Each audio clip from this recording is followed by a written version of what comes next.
Lord యేసుక్రీస్తు పేరిట మీ అందరికీ శుభములు. అలాగే ఈ రోజు మరొక బైబిల్లో జరిగిన నిజ సంఘటన గురించి మీతో చెప్పడానికి మీ ముందుకు వచ్చేసాను. అదేంటంటే నిన్నటి దినమున మనం తెలుసుకున్నాము యెజబెల్ని ఎలా హతమార్చబడింది, ఆహాబు కుమారులు ఎలా చనిపోయారని చెప్పేసి చదువుకున్నాం అనమాట. అయితే ఇంకొక ఇదే కంటిన్యూషన్ అనమాట యోహు గురించి.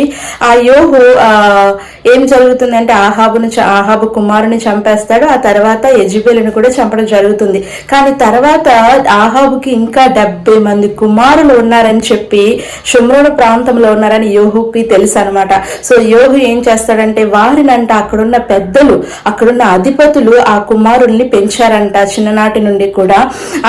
వారందరూ కూడా ఆ షుమ్రోను పట్టణంలో గొప్ప గొప్ప అధిపతులంట.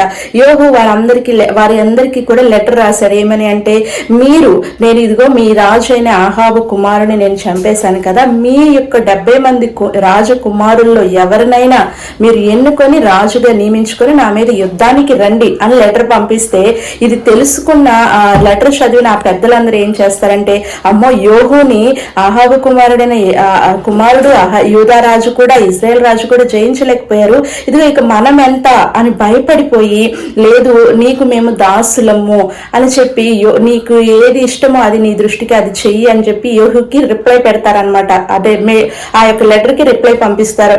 అప్పుడు యోహు అంటాడు, మీరు నిజంగా నాకు భయపడితే, మీరు నాకు నిజంగా దాసులైతే ఆ 70 మంది తలలు నరికి నా దగ్గరికి తీసుకురండి రేపొద్దుని కల్లా అని చెప్పినప్పుడు వాళ్ళే పెంచారు అధిపతులు. కానీ యోహుకు భయపడి ఆ కుమారులందరూ 70 మంది రాజకుమారుల్ని కూడా చంపి వారి తలలు తీసుకొచ్చి ఆ గుమ్మం అంటే ఆ యొక్క యోహు ఇంటి గుమ్మం ముందు పోస్తారనమాట. నైట్ అంతా అక్కడే 2 గుంపులుగా ఉంటారు.